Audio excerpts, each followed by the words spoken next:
In at 10, Brian Wells. This is certainly an interesting case that you may not really think relates to William, but let me explain my thought process. Brian Douglas Wells was an American pizza delivery driver who was killed during a complex bank robbery plot. The plot involved a collar bomb, a scavenger hunt, the robbery itself, and a pizza delivery man. Following an attempt to rob PNC Bank, Wells was surrounded by police. That's when the bomb around his neck ended up detonating, killing him. And while his family denies that he was a part of it, investigators and a federal prosecutor concluded that Wells was a knowing participant in the bank robbery. However, he was told that the bomb was fake, and he did not know that his co-conspirators intended for him to die. Now, I think that it was probably detonated because he got caught and they didn't want him to rat on them, and that is the prevailing theory amongst these people as well, amongst the prosecutor and whatnot. But aside from being a pizza delivery man for Mamma Mia's Pizzeria, what possible connection could he have to Afton? Well, being killed by a device that was supposed to be safe,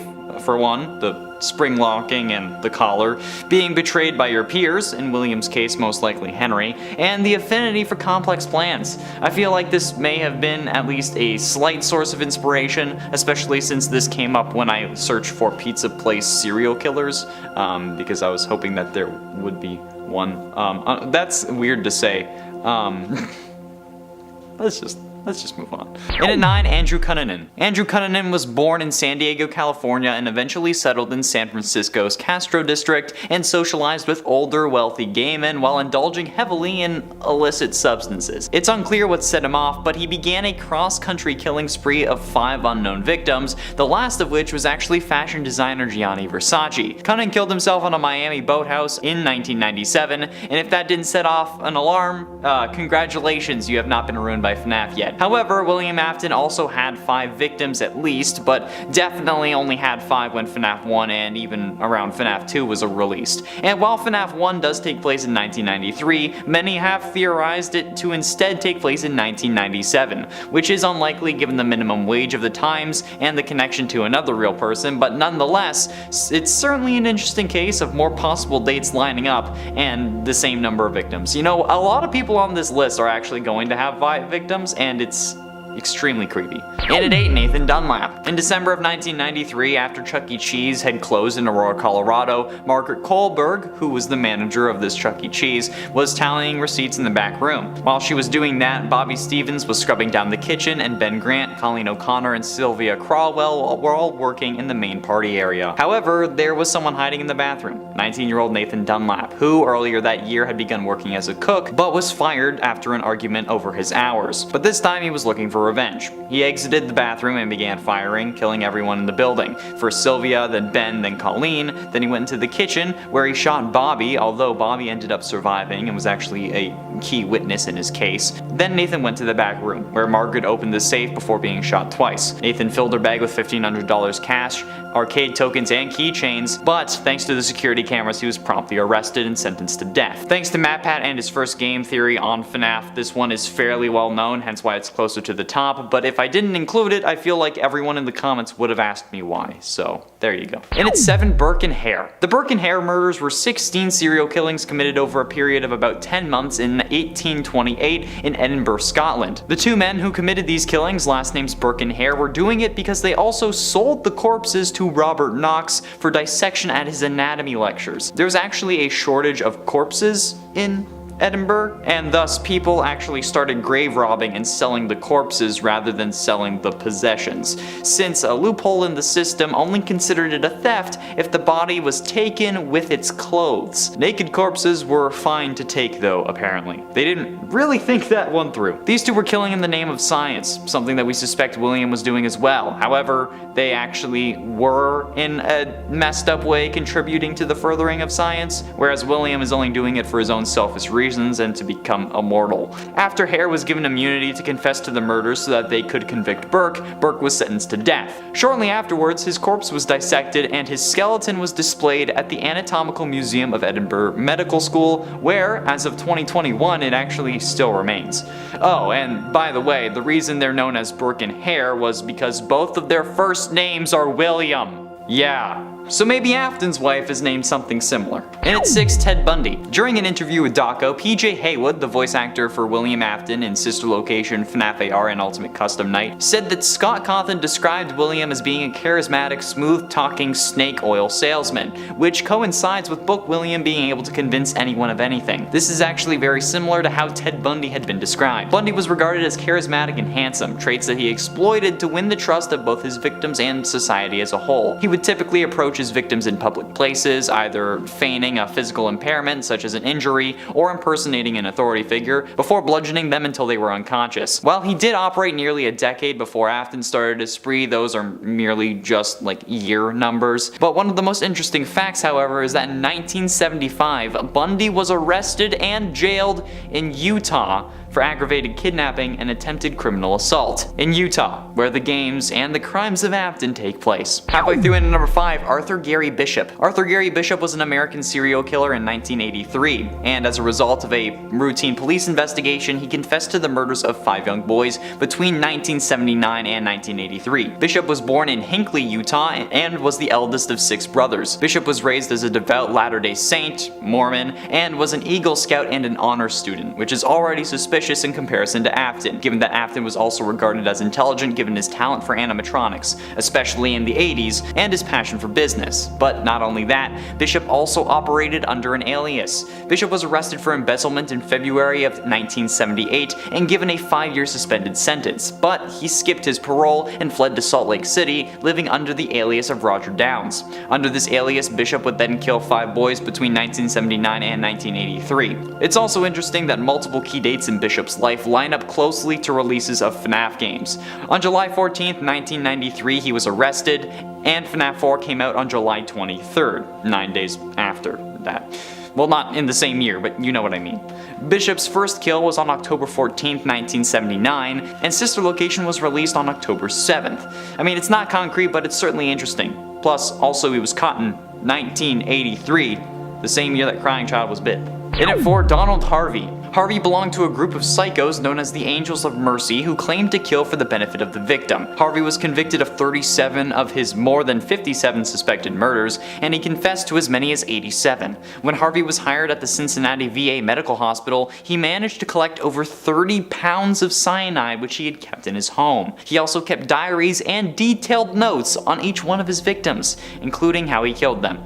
That gives me just that's intense William Afton vibes. Like, not for some certain reasons, but the delusion of him thinking that he was doing it for the benefit of the victims or just for any benefit it's horrifying, okay? It's the exact same kind of delusion that I could see William having. And a similar delusion to what he seems to have in the games. In the books, he's not exactly like this from my memory, but the game version certainly seems to be the type, okay? Especially given his appearance in the Foxy Go Go Go minigame where he's smiling. Getting close to the end in number 3, Thomas Lee Dillon. Thomas Lee Dillon was a serial sniper found guilty of killing 5 men, again with the 5. Directed by voices in his head, Dillon killed people randomly. According to attending psychiatrists, Dillon's delusions of grandeur spilled over into the reality of his life and the lives of his victims. His victims were killed by a high-powered rifle while they participated in outdoor activities, sometimes hundreds of miles from Dillon's home. Authorities did not link the killings to Dillon until he actually sent a letter to a local paper. After the FBI put together a criminal profile of the killer, a friend of Dillon's actually brought into the attention of the authorities, which in my mind is very close to the story of William Afton. The amount of victims, the authorities only investigating those murders after they got tipped off by a friend of the killer, in Afton's case that being Henry, the delusions or the voices in his head could be him being possessed. But honestly, a whole load of these people are just so much like William, it's terrifying. And ultimately in at number 2, John Wayne Gacy. John Wayne Gacy, as I'm sure you know, was an American serial killer who killed 33 young men and boys. Gacy regularly performed at children's hospitals and charitable events as Pogo or Patches the Clown, personas that he had devised. He became known as the Killer Clown due to his public services as a clown prior to the discovery of these crimes, but jeez.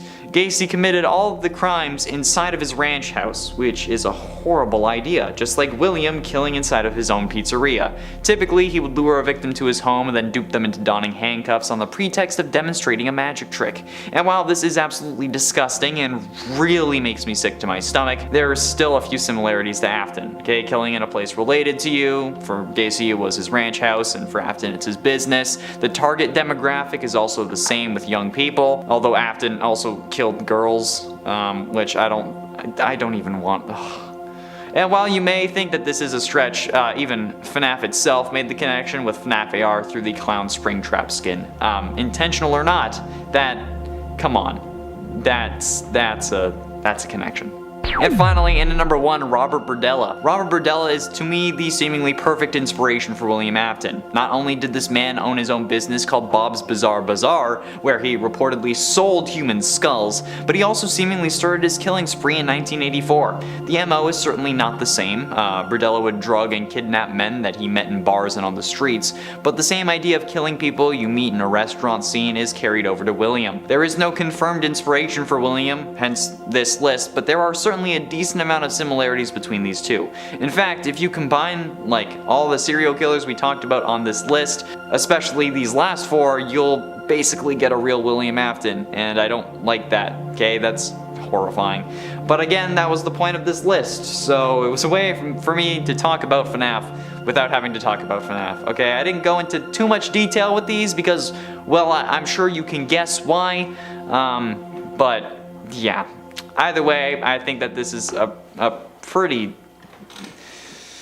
The similarities are scary. That's all I have to say. And at 10, it's real, okay? A lot of people couldn't tell if I was being serious or not in the shorts, okay? And I guarantee you that this is actually real. This isn't something I'm making up. It's not a hoax. It's actually a thing. Freddy Fazbear's Pizza is real. Or, well, is going to be... kind of. Because of the company that made Mr. Beast Burger possible, called Virtual Dining Concepts, they did announce that they partnered with Scott Cawthon to take the first ever fictional video game setting and turn it into a real-life delivery restaurant, okay? Emphasis on the delivery part on that, however, because I cannot stress this enough, there is no actual location that you can walk into. I'm going to be saying this a lot in this video, okay? Because seemingly, no matter how many times I say it, nobody gets it. There is no actual location, okay? I leave a pinned comment on the short and nobody reads it. People even replied to that comment that said there was no physical location, asking where it was going to be built. Guys, it's really happening, okay? You'll be able to order it, but you can only order it online through food delivery apps, just like how they handle Mr. Beast Burger, okay? I just hope that this stuff is actually seasoned, okay? I may be white, but I do have taste buds. In at 9, Scott Cawthon. Apparently a lot of people think that after Scott retired, Steel Wool ended up getting the copyright to FNAF, but this couldn't be further from the truth. As you can see on the announcement, as well as any image of the logo for this delivery service, it does maintain that FNAF and all of its components are still under the copyright of Scott Cawthon. Virtual Dining Concepts website even says that it partnered with Scott and not anybody else in order to make this delivery service come to life. So yeah, I mean, there's not much else to say about this, okay, but Scott is the only person on the FNAF side, at least as far as we know currently, that is involved in the process. Mr. Beast isn't involved, Steel Wool seemingly isn't involved since they haven't mentioned it at all, since they only make money off Security Breach and Help Wanted. So yeah, okay, Scott is still the copyright owner and owner of the series, and I'm pretty sure that even for the next part of the series, it will remain that way. He may not be involved that much, but whoever the series is handed off to won't have the copyright or the ownership. It will just be stuff that is pre-approved by Scott. In at 8, Twitter. There isn't really a lot of new information since we last updated you in the previous short on the subject, the second one, not the first one. However, the restaurant still have an official Twitter account known as @FFazbear'sPizza, and based on their account details, they've actually been planning this since January of last year at least, considering that that's when the account joined. You can also sign up for email and text reminders on their website, freddyfazbearspizza.com, and they've been responding to quite a few people on Twitter, but not me, unfortunately. It's kind of annoying, really. But they also haven't sent out any text reminders since the last video as well. Like, I signed up for text reminders, haven't gotten one, which really makes me believe that this was only meant to kind of course correct since the announcement came early thanks to the tweet that had the leak that blew up. okay? Virtual Dining Concepts really needed to make sure that their website didn't have the information about upcoming projects available for just anyone to see, especially when the fan base surrounding the delivery service is as intense as this one. This may have sprung up thanks to people searching for ARG clues in the wake of MatPat's last FNAF theory video about the Fazbear Frights books before he released his Please Stop video, which in my mind is the most likely scenario of how this was found, but since the account hasn't tweeted in a week now, I'm pretty sure it was just made public so that they might as well like lean into the fact that we already knew about it, so yeah. And at 7, menu. We don't currently have a proper menu for the Fazbear service yet, but currently what we know is that according to Virtual Dining Concepts website, quote, the easy to execute menu features craveable pizza rolls with a unique twist and game tie-ins that new and current fans will want to order over and over again. Now whether the unique twist is death or a special topping is one thing, however I'm pretty sure that we can all guess they'll also be serving pizza with a variety of customizable topping, especially according to their Twitter, since they did ask what our favorite pizza topping was in a tweet. I'm disappointed that there weren't more favorite pizza place jokes in there in those replies. However, based on the comments on our first short on the subject, there are going to be some scarier replies to that tweet as well, because it's Twitter. Luckily, I don't think they'll be adding fingers to the meat add-ons. We can also guess that they'll be serving similar stuff to like a normal Chuck E. Cheese or a pizza place, so soda, chicken as well, because Chica I'm guessing, mini brownies, and probably a small variety of desserts. They may even have cake, because it's supposed to be a place you can go for your birthday, which I think would make the most sense, but only if the kitchen that ends up taking on this additional menu would also normally make cake. And at 6, no relation. XBlue is a YouTube group that has been working on making multiple FNAF locations real. They've done FNAF 4 and recently seemingly completed a recreation of FNAF 1, despite their channel description saying in progress, but their video saying that it's done. So maybe they're adding the finishing touches right now. The YouTube channel, to my knowledge, has no affiliation with Virtual Dining Concepts or Freddy Fazbear's Pizza Delivery. However, their videos are incredibly cool and interesting, so if you want to see their rendition of a real FNAF, go check them out on YouTube, okay? I'm sure that if you're this deep into the FNAF algorithm, you've already seen it, but I might as well point you in their direction anyway, okay? Go subscribe to them. They're pretty cool. However, they do not have any relation to Virtual Dining Concepts or this delivery service as far as I know, okay? There also is no real location for this delivery service to operate from, again, so their videos have nothing to do with this announcement. Honestly, the announcement seems like it was rushed, again, because we ended up finding out thanks to the website having the information, then everyone started tweeting about it. But we were like, actually, we were 2 days late to the party on that short, by the way. That was a whole other thing that was 2 days before, and I was like, oh, we should probably release a short. And besides, if they were affiliated, wouldn't they have made the FNAF 1 location first instead of second after FNAF 4? Or wouldn't they just have not posted it on YouTube because, you know, NDAs, legal stuff, Scott loving the element of surprise? Yeah, I'd think so too. Halfway through, into number 5, Twitter hoax. The Twitter account of Diamond Zia on June 27, 2020 tweeted out 3 photos with the line of FNAF will be real in 48 hours. These pictures were of news articles. One from the USA Today titled 5 children have gone missing inside Chuck E. Cheese. Parents report smells coming ...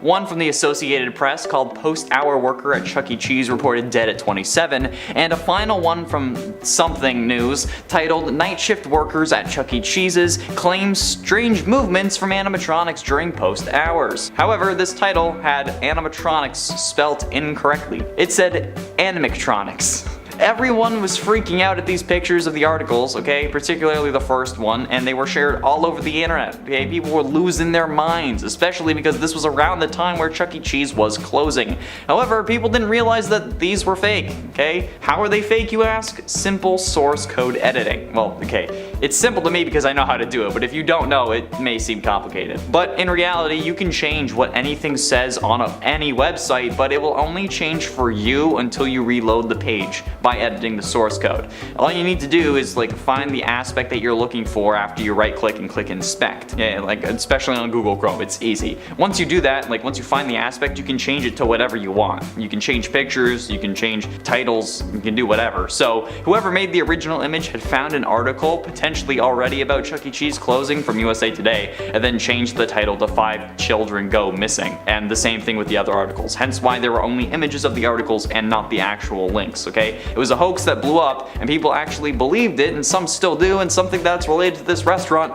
but it's not, okay? That was all fake, and plus, that was 2 years ago, alright? There's no relation between those at all. In at 4, no animatronics. Guys, I cannot stress this enough. There is no actual location, meaning that there won't be any animatronics that you can meet, unless your Uber Eats driver wants to go the extra mile and for some reason has a spare FNAF costume laying in his trunk or in his backpack. I don't really think it's gonna happen, and you know what, if they do have a spare one, that's gonna be questionable.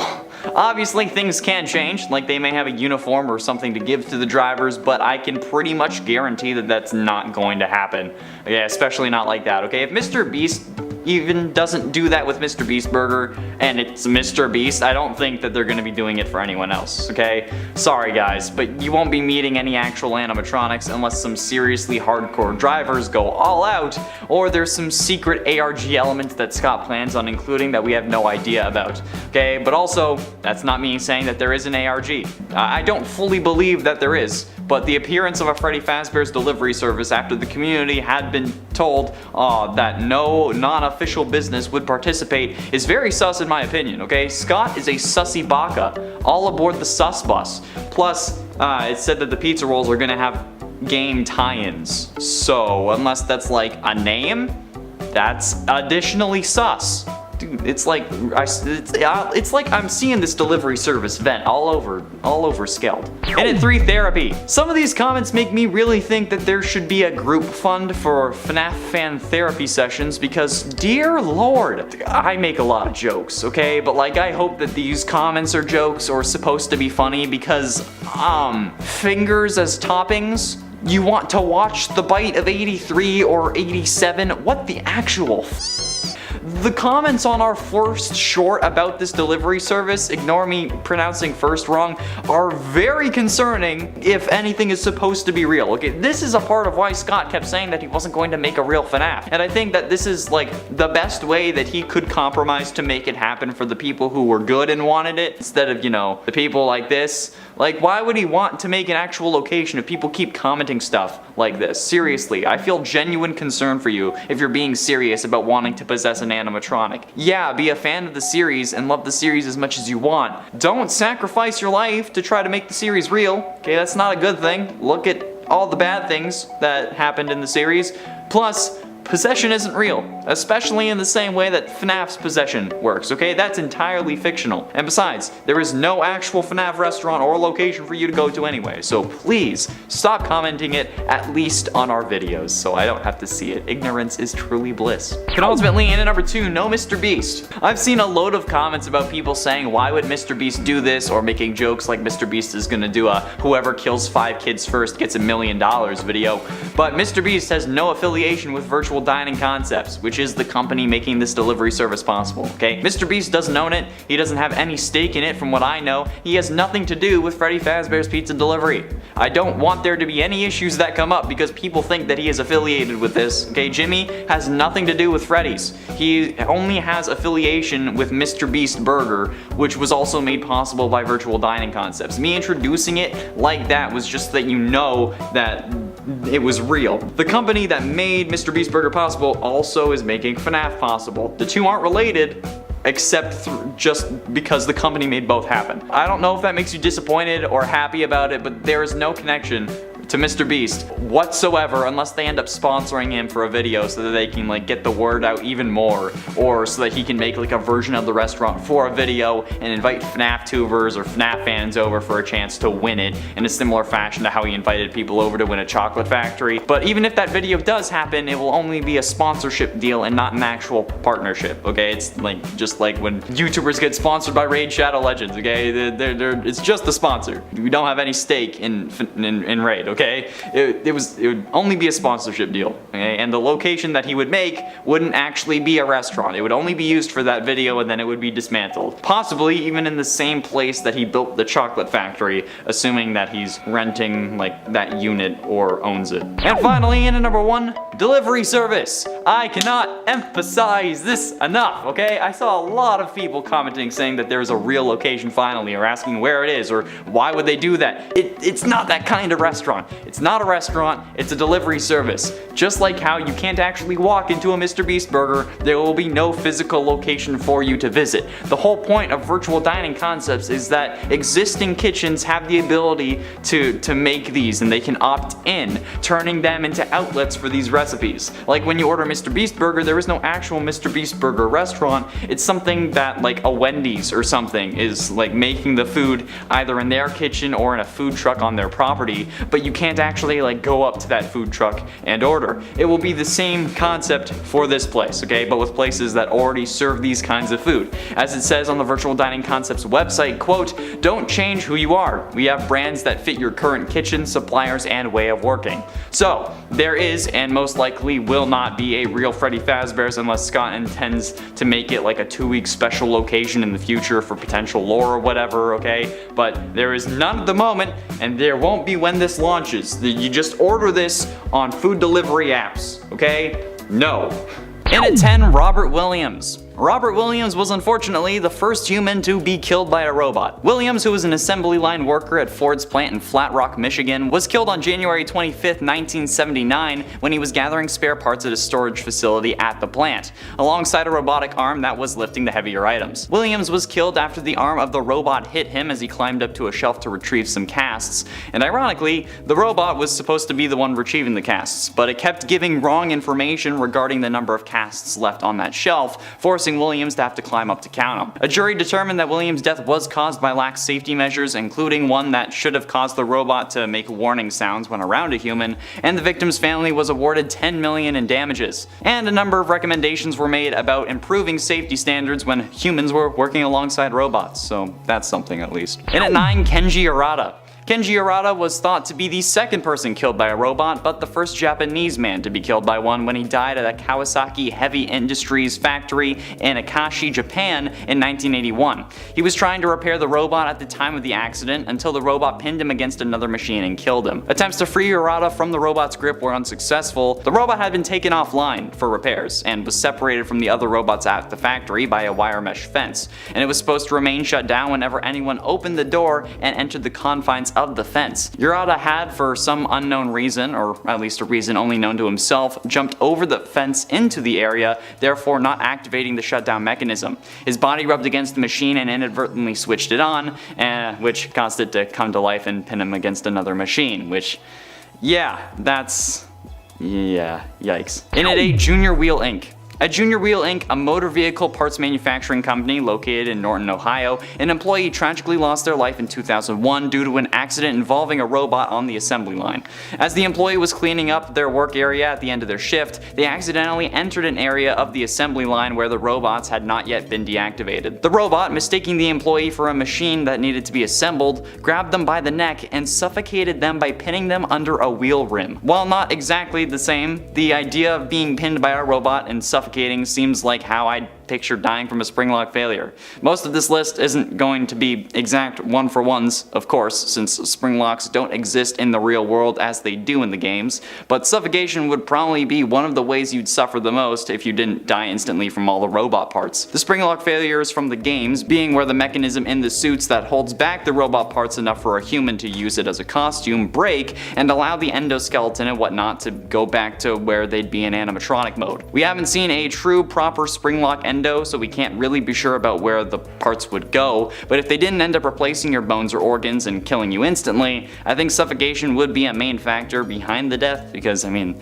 there's gotta be a lot around that area. And at 7, William Afton. I'm pretty sure that we all know this story by now, alright? Everything was going well at first. They couldn't pin him down, he was on his way to immortality, and then once William discovered Remnant though, he started to spiral. He wanted to use it for fuel and to make his life truly immortal, so in an effort to study it further, William lured the possessed animatronics to a back room that they couldn't access and dismantled them, planning to melt down their endoskeletons to make soul-infused metal. However, by doing this, he unknowingly released the souls of the victims that he had claimed oh so long ago, and, you know, they're ghost kids, so they scared him. He tried to scare them by fleeing into his spring Bonnie suit, which probably also made him feel more powerful, but his haste, coupled with the leaking in the room, because of course he didn't really care about the foundations of the place, causes the springlock suit to fail, crushing him in torturous agony for the next 30 years. However, he didn't die from this.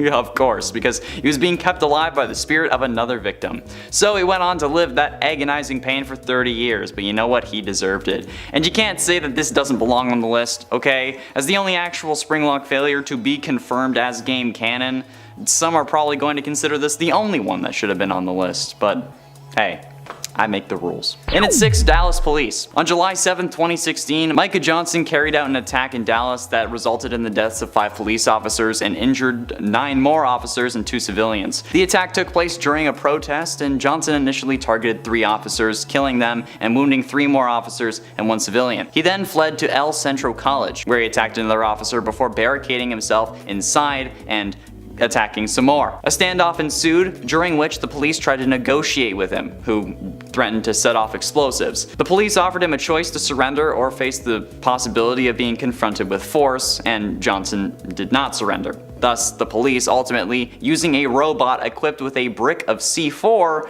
to get inside and, let's say, deal with the event. It did damage the robot though, but this marked the first time a police department in the US actually used a bomb-laden robot for reasons other than disarming a bomb. Yeah. Halfway through into number 5, Joshua Brown. Joshua Brown was the first person to be killed in a self-driving car accident. On May 7th of 2016, while driving a Tesla Model S through Williston, Florida, the car was unable to distinguish between an 18-wheel tractor trailer and the bright sky. As a result, the Tesla collided with the trailer, tearing off the roof of the car, and then crashed through 2 fences and a pole before coming to a stop. Tesla initially tried to deflect responsibility for the accident, pointing out that this was the first accident involving the Model S in 130 million miles of driving, which was below the industry average of 94 million miles, but Tesla also emphasized that the autopilot system was not perfect and required drivers to keep their hands on the steering wheel. However, investigations by the National Transport Safety Board revealed that Brown had his hands on the steering wheel for only 25 seconds out of the 37-minute trip, and neither he nor the autopilot applied the brakes. The airbags did not deploy until after the car had left the road and hit some trees, which I think is absolutely terrifying as well, but considering that the police found a micro SD card containing a Harry Potter movie at the accident scene, the driver of the truck claiming that Brown was watching a Harry Potter movie at the time of the accident, and 2 laptops being found in the car, this seems like more user error than a fault of the vehicle. And at 4, Devin. The story The New Kid from 1:35 a.m., the 3rd Fazbear Frights book, revolves around Devin, Mick, and Kelsey. Devin and Mick are outcasts from their class, and they aren't really popular, you know, they aren't cool, but when the new kid Kelsey arrived at their school, they tried to make a new friend. Despite Kelsey being charismatic and adored by everyone in the school, over time, Devin ends up growing jealous because of that, you know, since Kelsey has everything he wants. So, in an act of revenge or in an attempt to gain control, Devin hatches a plan to lure Kelsey to an abandoned Freddy Fazbear's and trap him in a springlock suit for a few hours. To try to humble him, I guess? I don't know. Why do you know what a springlock suit does? Like, do you just chill in it for like an hour or 2? I don't know. Why do you know about this? Either way, the plan goes horribly wrong, and after getting in the suit, the springlocks fail, as expected, because it's a FNAF book, and it causes the blood to soak into the fur of the animatronic, pull on the ground, you know, all the grisly scenes that you'd expect from this.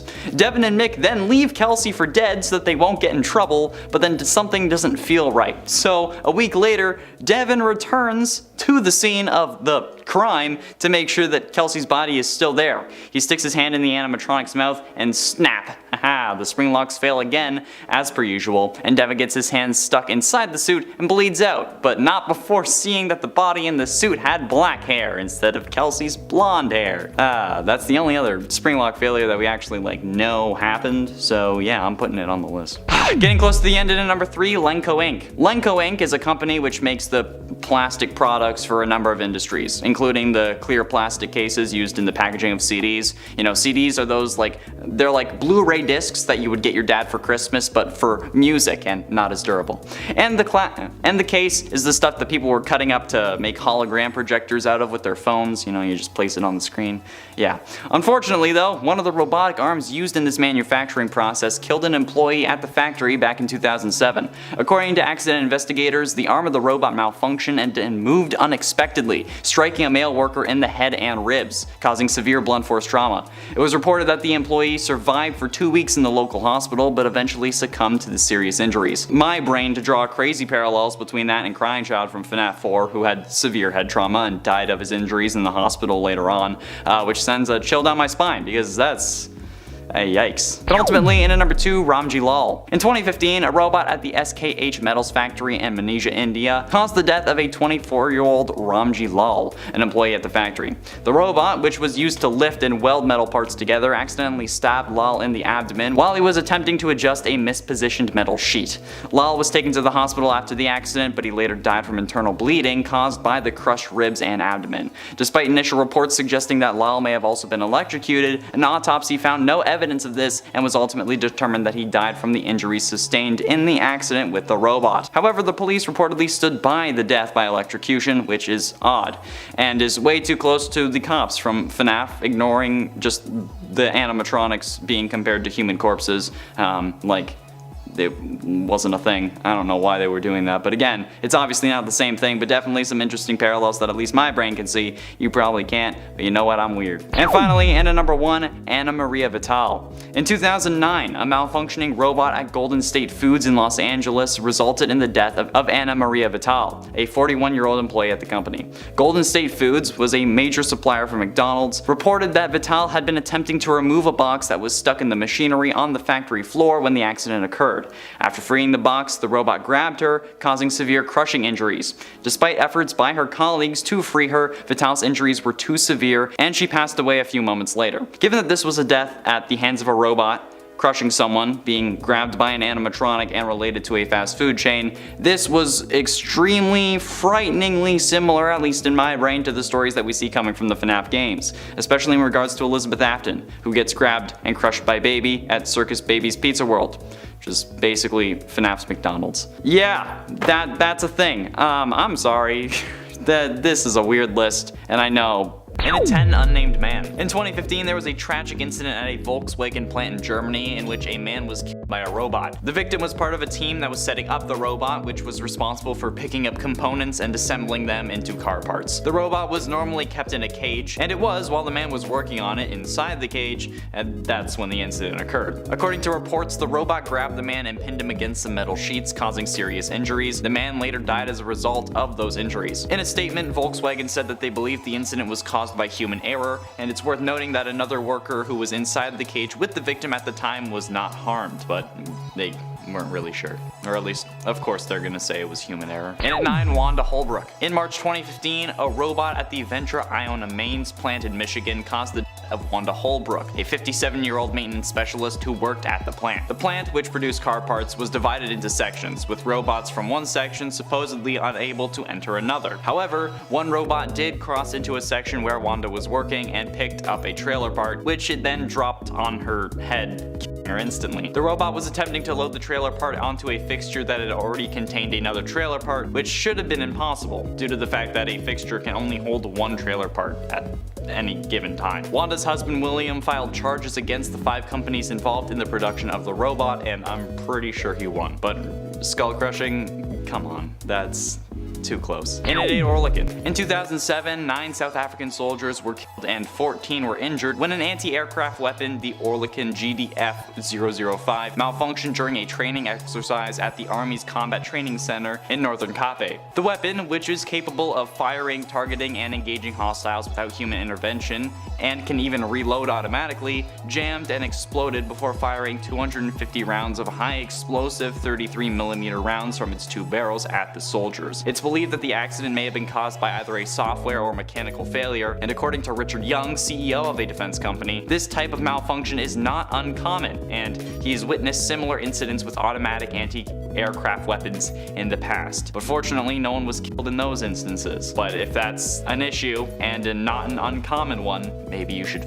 fix it. And it's 7, the Alvey machine. While working at a meatpacking plant in Greeley, Colorado, a construction worker met a tragic end while installing an access catwalk. One of the larger machines at the plant, the Alvey, which was used to move boxed meat from a higher conveyor belt to a lower one, had not been properly turned off while the contractor was working. The heavy arm of the robot knocked him off his feet, and he then fell 10 feet onto a conveyor belt below, where his head was crushed by heavy machinery him instantly, yet again with the head crushing. Jeez. Or as the accident report so eloquently puts it, quote, "The Alvey machine was not de-energized nor locked out, and employee number 1 wore no fall protection. While employee number 1 was connecting the platform to the catwalk adjacent to, in, and around the path of travel of the inserter and extruder car of the Alvey machine, the car struck the construction worker. Employee number 1 fell approximately 10 feet, getting caught in the path of travel of the inserter and extruder car, and traveling under the car, which crushed employee number 1's head and killed him as the car reached its first resistance, that being the next angle iron joint of the car pathway."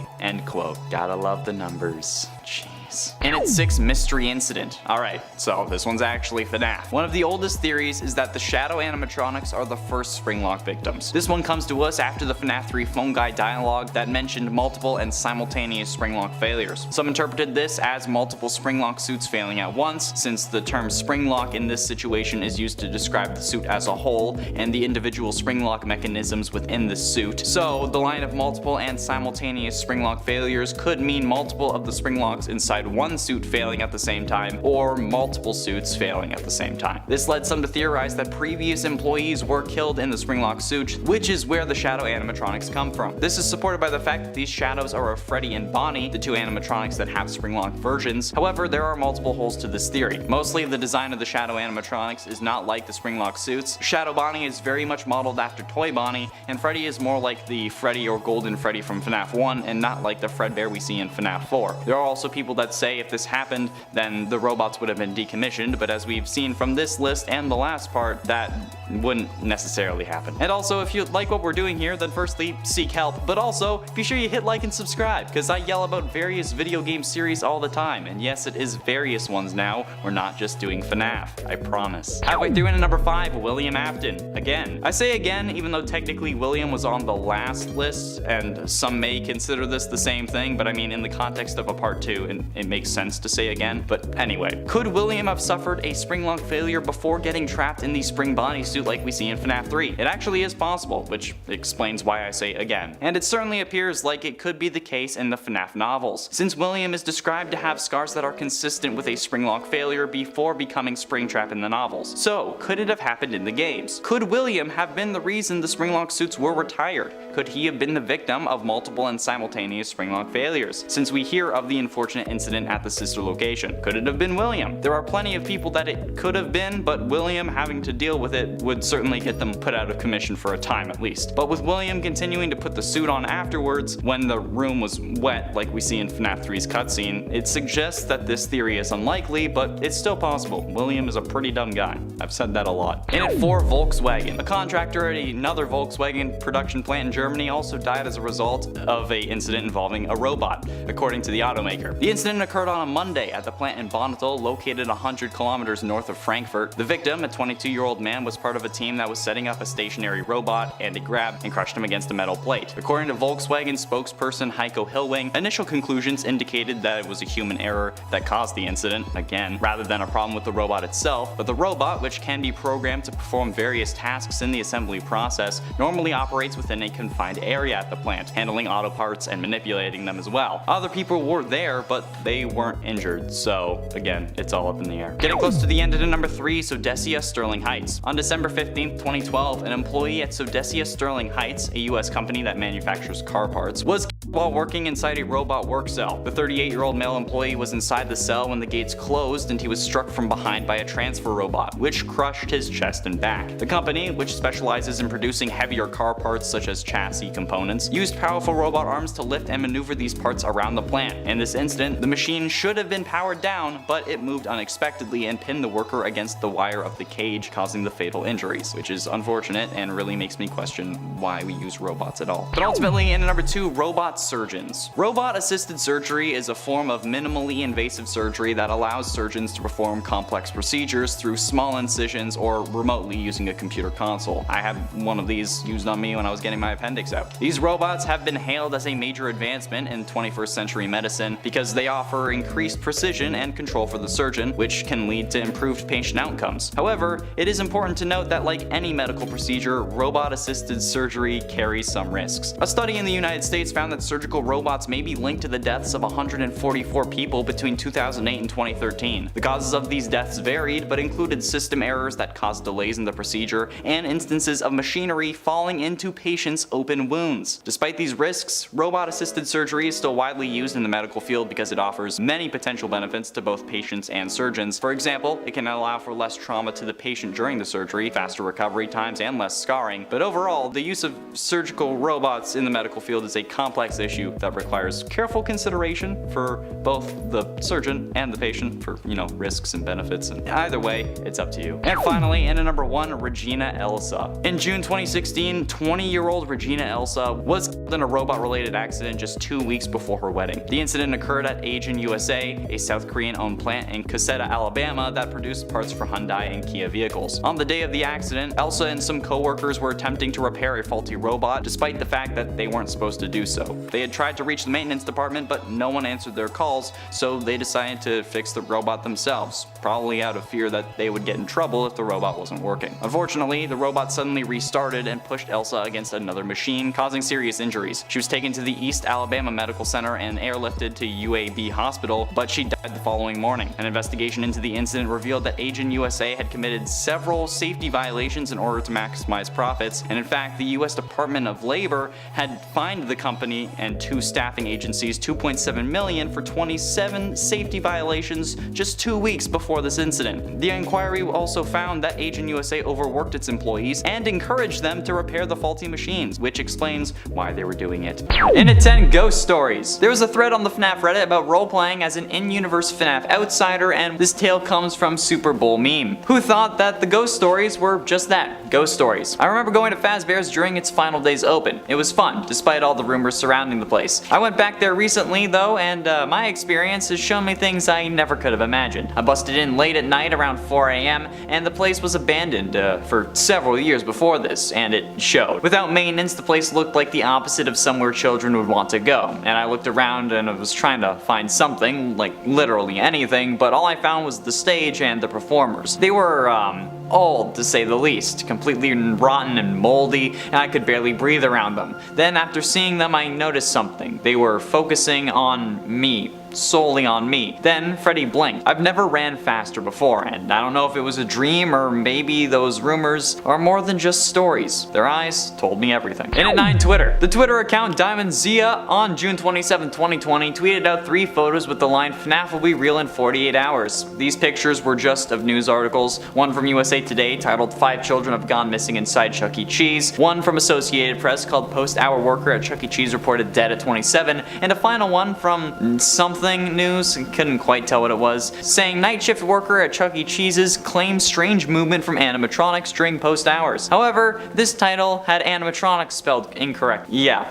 everyone was freaking out at the pictures and the articles, particularly the first one, and they were shared all across the internet. People were freaking out because, we all thought that FNAF was going to be real. Chuck E. Cheese was closing at this time too. However, people didn't realize that these were fake. How are they fake, do you ask? Source code editing, okay? You can change whatever what anything says on a website, all you need to do is inspect the source code on like Google Chrome or something, okay? You just need to find the aspect that you're looking for, then once you do, you can change it to whatever you want. So whoever made the original image found an article about Chuck E. Cheese closing or something, and then just changed it to 5 children going missing, okay? And the same thing with the other ones. That's why there was only pictures and not actual articles. However, now we know that Freddy Fazbear's is getting a pizza delivery service, so I guess technically, in a way, Freddy Fazbear's was real, but not in the actual location, okay? There's no location. And it ate doors. This was bound to be on a list eventually, okay? I hate the goddamn doors in this game. Why do they open when the power is out? That makes no sense. Even if it's like an electromagnet, like everyone keeps saying in the comments whenever I bring this up, those require power to turn on. So if anything, it would be costing power to keep the door open rather than closed. Gravity doesn't work in reverse. If the magnet is off, then the door would just fall down. I get that it's for gameplay purposes, okay, but what in this universe makes this make sense? There's no conceivable way that these doors should work in this fashion, but they do, and it makes me mad. Like, why would you do this to me? Sky Daddy Scott, bringing it back. Why? This is so stupid. I don't know. I don't know if anyone can actually believe that this is how they work, okay? Some people say it's a fire safety thing, but if the building runs out of power, how are the doors open? Electromagnets don't work like that. God, it would cost more power to keep them open. At least operating at normal logic levels, okay? The tales of these doors have to be some form of Legend of the FNAF universe, because they're just stupid. And it's 7 investigation. Speaking of things that are too ridiculous for people to believe, do FNAF universe people think that the cops are horrible at their job? Like, we know that there was an investigation into the incidents thanks to Midnight Motorist from FNAF 6, but they never found the bodies. Like, even though the animatronics smelt like death and were oozing blood and mucus, so much that they had to shut down according to FNAF 1 newspaper clippings. So, what gives? Why did they close the investigation so quickly? Or why didn't they look into the suits when it was reported that they had blood on them? I don't care if it's the 80s and the police don't have the tech they do now. If a place you are investigating because there's missing people and you found no bodies and then something starts leaking blood, you go and check the thing out. You can't just leave and be like, that can't be related. Who the hell thinks like that? It's so stupid. And honestly, even though it's a game and like there had to be a reason to continue on, it shouldn't have happened. I get that like they'd found the body, like if they found the bodies, we wouldn't have gotten the games. But sometimes it's quality over quantity, okay? You know, maybe they had to meet their arrest quota for the month, so they just arrested someone. Is the incompetence of the police, like,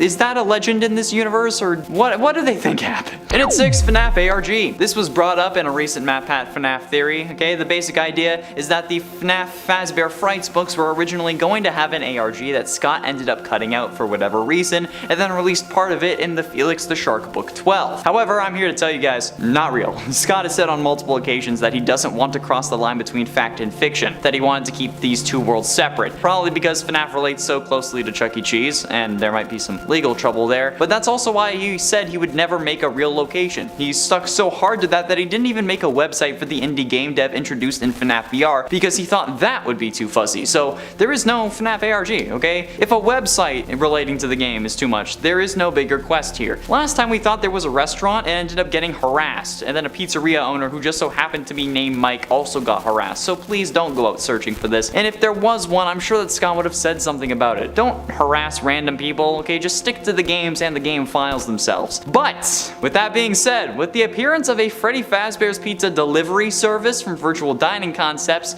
maybe there's an outlet for Scott to release secret bits of lore. However, it would involve people needing to buy food, so if he chose to do that, it may not go over the best, but still, even if that is the case, it would only come from this virtual restaurant. Nowhere else. Halfway through into number 5, Felix the Shark. Felix the Shark is the first story in Fazbear Frights 12, Felix the Shark, and unofficially the Fazbear Frights series 34th story, and it's written by Andrea Wagner. And I feel like this is, like, the entire book is more so FNAF Urban Legends since these didn't make it into official release. So this one in particular though is worth pointing out since it does resemble Sparky the dog in many ways. Dirk, an adult, reminisces about Freddy's with his group of friends. They all bond over the familiar characters of Freddy, Bonnie, Chica, and Foxy. However, when Dirk brings up the character Felix the Shark, his friends get confused. He recalls specific details, that Felix the Shark was kept in an aquarium-like large tube around the pizzeria that visitors could enter and swim up along with him, but his friends believed that he was just making it up. Determined to prove this memory was true, Dirk visits multiple Freddy's locations in many states to find one that actually had a Felix. And finally, in a near abandoned town, he finds a few people who remember Felix, all of whom had terrible nightmares concerning him. And this is exactly how urban legends start and grow. And I mean, in this it turned out to be true, but come on, this whole book is urban legends, even by FNAF Fazbear Fright standards. In at 4, FNAF AR. I've said it before and I will say it a million times. Why is the company sending out animatronics that they know are dangerous? The whole point of FNAF AR is that the company is sending these people animatronics to try and rebuild their reputation, right? But then they see that they're infected with the virus that's turning them hostile, and instead of recalling them like any normal company, they send out more, including multiple versions of the killer that caused them to ruin their reputation in the first place. What did they not think that like it was just an older Bonnie model and they're like, oh yeah, Springtrap? Okay, come on. If that was the case, it would be listed in AR as Old Bonnie or Spring Bonnie, not Springtrap, okay? They know exactly what they're doing and nobody called them out for it. Companies will get in trouble for making like the freaking tiniest mistake in their games, but then this company can get away with just letting people die. That's sus as hell, okay? Purple is sus. That's so ridiculous that the FNAF universe had to believe that this concept is just an urban legend, right? Like, that's so dumb. Who would do that? Nobody would believe that it actually happened. Getting close to the end, in at number 3, Princess Cassidy. According to one very adamant viewer during my last 24-hour live stream, that was a whole other set of emotional trauma, there's a theory that the princess in Princess Quest is actually meant to be Cassidy. And while I don't agree with that theory, it's still a theory nonetheless, so I might as well talk about it. This theory generated from some apparent files within one of the games. I'm guessing that it was security breach, given that there are 3 games in that one compared to FNAF VR's mobile version where there was only 1. But apparently, according to this viewer, those files indicated that it was Cassidy, because it was named Cassidy, okay? Apparently that they changed it, so there goes that evidence. But despite me saying that I didn't care what it found, they were very adamant and were swearing by it. They swore that it was Cassidy. The only reason that I could believe this would be for purely symbolic reasons, since Cassidy would technically be trying to torture William if they were the one you should not have killed, which I still don't believe, but that would also end up giving her a motive to free Vanessa from William's control. But that would be the only reasoning I'd be able to actually think of for this, which makes it seem more like a hypothesis than a theory to me, especially given that they changed the file, the name on the file,